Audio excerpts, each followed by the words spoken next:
So we're going to talk about modifying and advancing the TFGG workouts today. So something that I meant very strongly and was really important to me in creating the Fit Girl Gang is that the workout program is able to be performed by someone who's a complete beginner and also able to be performed by someone who is a very advanced athlete. So what I mean by beginner is a beginner. Like maybe you've never been in the gym before. Maybe the last time you worked out was literally your high school gym class. And when you walk into the gym or you think about working out at all, you get very intimidated because it's not something you've ever really done. When I talk about an advanced athlete, I mean someone who is training on a very frequent and regular basis. So at least a minimum of 4 times a week. They are training in a very specific and strategic way to progress themselves. They have a good understanding of their own training, and they might also have an advanced athletic background, which means they used to play a sport competitively, or maybe you're still playing a sport competitively. So first we're going to talk about how if you are a beginner, or even if you're on the more moderate side and there's certain things that intimidate you a little bit, I want to talk about how to modify the workouts to meet your needs. Something that I want to make a note of though is we're not talking about when we advance the workouts today about how we're going to advance them once we get to our round 2 of these workouts. We are just talking about going into these workouts on weeks 1 to 10, how you can make some modifications or make some different changes in order to advance the workouts to best meet your needs. These workouts need to challenge you. They need to be good for your level and where you're at. You don't need to worry about what anyone else is doing. So when it comes to modifications, the first thing is I don't want you guys to worry about weight. In the videos, in the exercise reference, I do not want you trying to look and see at what weight of dumbbell that I'm using. Those were props. Those dumbbells were 100% there to demonstrate where the dumbbell goes and for me to be able to show you guys proper form and technique. The weight that you choose needs to be the right weight for you. And the right weight for you for a certain exercise means a weight that allows you to perform that exercise with proper form. As you've seen in the exercise reference, there are specific details there, and I'm guiding you through exactly how to perform the movement. If you're still confused about it, watch a certain video over a few times before you actually go and try it on your own. But whatever weight you choose should allow you to perform that exercise with perfect form, and by the end, really start to feel it and get exhausted in those last few reps. So maybe you have to grab a couple weights and play around with it. There is no right weight and there's no wrong weight. Something that I would highly suggest though, whether you're a beginner or an advanced athlete, is try to pay attention to the weights that you're using. I don't enforce writing down every single weight in your journal with you at the gym, but if you want to go as far as doing that, it's only going to help you in the long run because you're going to be able to know what weights those were and be able to add on slowly as you go throughout this program. And the next thing that's really important is to take the modification. So I cannot stress this more. It is so much more beneficial to do a modified version of an exercise with perfect form and technique than to half-ass do something just because you think you should be doing the proper version of it and you're not going to get nearly as much out of it. A really good example of this, the number one example of this, is push-ups. Nobody wants to do girl push-ups. Firstly, fuck that term. Please in the Fit Girl Gang, may we never use the term girl push-ups. Modify push-ups from your knees. Just shorten the leverage so that you're able to get that proper depth, keep your core braced, and move throughout the entire movement. Doing one push-up from your toes and then not being able to get out of it because that's the strength that you're at right now doesn't mean you should go and try to get 10 more where you're barely moving your elbows and crippling and falling over, because you're not going to get anything out of that and you're not going to improve and be able to ever get to doing those push-ups with proper form. The smartest thing to do is to do whatever you can at the full variation. So like I said, maybe you get one push-up from your toes and then you can't do another, then drop to your knees and finish your reps there, because that is what's going to get you stronger, and getting that movement down is what's going to eventually allow you to perform all of those reps from your toes. The next thing is to slow it down. And I really mean that. These movements aren't intended to be rushed through. This isn't some crazy non-stop jumping around like trampoline workout or all plyometric workout. You're going to benefit the most from these exercises by fully understanding the form and moving through them at a rate that allows you to properly brace all of your muscles and get the most out of every single movement. You need to slow down in these movements so that your mind has the ability to teach your body what it's supposed to be doing and build that muscle memory so that next time you do it, you're able to go back, remember how you're supposed to do it, and then do it with more power behind it and be able to push more weight. Slowing it down is not something that you need to feel embarrassed about. Sometimes slowing it down too when it comes to the plyometric stuff and the more high intensity stuff might mean extending those breaks a little bit if you are a beginner, and there's nothing wrong with that. However, you need to keep in mind there's a difference between slowing it down because you need that time to recover and slowing it down because you're on Instagram and you want to keep looking for a little while and you don't really want to go back to that circuit.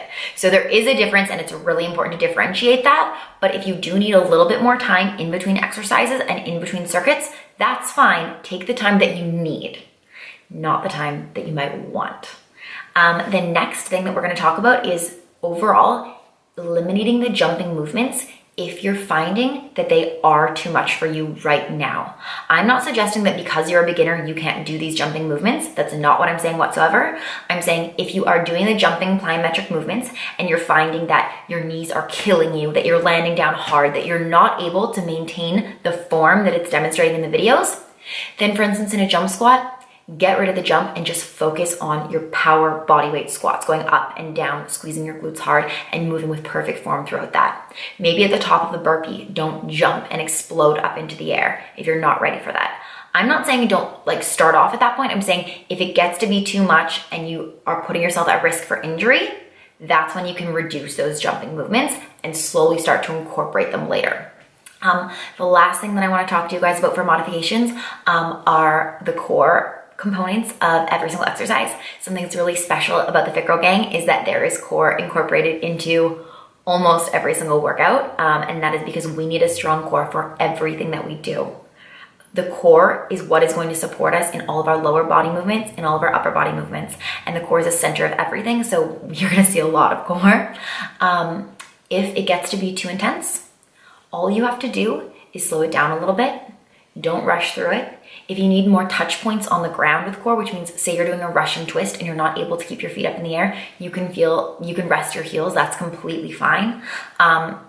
Don't feel as though, and I think the overall message that I'm trying to get across with modifications is don't feel as though you have to be the most advanced. Don't feel like you have to do the most complex version of everything, because if you're not there yet, you're not going to benefit out of that. And I want you guys to slow it down a little bit. Still push yourself. I'm not saying not to push yourself and not to get an incredibly challenging, sweaty, fulfilling workout. But if something is too much, modify, take it down, just slow it down and listen to yourself. So when it comes to advancing movements, the first thing that I want to talk about is ego. This is really, really important. It's very well known that a lot of men ego lift, which basically mean kind of act with what they believe they can do and not what their bodies are physically actually capable of. But women are still guilty of it too. And I can be sometimes too. We all can be. But as someone who maybe is going into this program thinking, you know what, I don't know if it's gonna be hard enough. I don't know if I'm above it. I don't know if this is gonna be too easy for me. I understand your concerns if you are an advanced athlete. I promise you that this program has been designed to challenge you. So please believe me in saying that. I do not want you guys taking the most advanced variations of everything because of your ego. Only do it if you are physically capable of it and you need it in order to challenge you. Just like I talked about in the modifications, I also want to talk about weight and load in advancing these movements. You might be looking at the video reference and thinking, God, those dumbbells are light. And you're right, they're not super heavy. I'm not going to personally be using most of them when I'm going through the program, which you guys will see because I'm going through it with you. You do not need to select light dumbbells. A lot of fitness programs that are out there and are available right now are based all around using very, very light weights and doing mostly high rep plyometric movements. This is not that program. This is a functional full body training program that incorporates HIIT, it incorporates strength training, and incorporates plyometrics. So you do not need to stick to those tiny, light, small dumbbells that you might look at and think, oh, that's not going to challenge me. Go as heavy as you can with good form, which means you should be able to perfectly perform that exercise and then get exhausted at the end of those last few reps. For things like squats and bent over rows. If you don't even want to use dumbbells and you are proficient at lifting with barbells and you've had experience with that, go right ahead. Shift your bent over row into a barbell bent over row. Take your squats to the squat rack and go squat, but make sure that you're not leaving the circuit behind. Still incorporate them into the circuits exactly as they're designed, because that is the whole point of the program, and everything has been structured in a very specific way. There is no limit on the equipment that you can use. You can advance this as much as you like, but I really, really do want to make sure you guys know that I don't want you advancing it unless you're advancing it to something that you are comfortable with and you have experience with. Don't just go get under a barbell and decide that you're going to barbell squat with 140 pounds on your back if that's not something you've ever done before. If that is though, and you are proficient in all of your compound lifts and that's something you've been doing for a long time, feel free to incorporate them and swap out any of the dumbbell stuff for that as you'd like. Hip thrusts are another really good example with that as well. If you want to go throw on a barbell and barbell hip thrust, that's completely fine. That's going to be amazing. What's going to... Mine too. Oh my God. But yeah, feel free to play around with the weights as much as you want. The next thing is plyos. So just like with the beginners, if you guys want to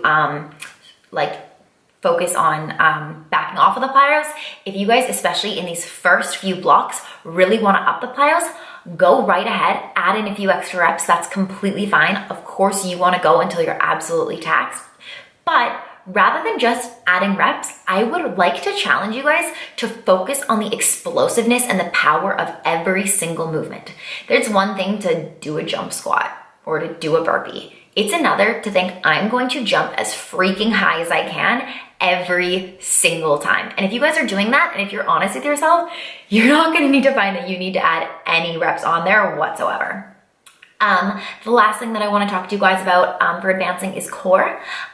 Once again, if you do want to advance it, I highly recommend that you add time under tension, which just means adding weight and time to the exercise that you're doing. So say that you're doing a plank. Maybe you want to add a little extra time under tension, which means placing a plate on your low back and glutes. Of course, only do that if it's something that you need and that extra challenge that you need to push you. You can also add time. So maybe instead of a 45-second plank, you're planking for 1:30. Whatever is going to challenge you, but still be safe for wherever you're at right now. We will be talking a lot more about this stuff on the Facebook Lives, on the Facebook page. And of course, as we get into round 2 of the program, we're going to be going through how to completely revamp it all and progress it for your second round, because the most important thing with the Figure Gang is that we are always learning and growing and progressing and advancing our fitness level from where we're at right now. Thank you guys so much for listening, and I will talk to you soon.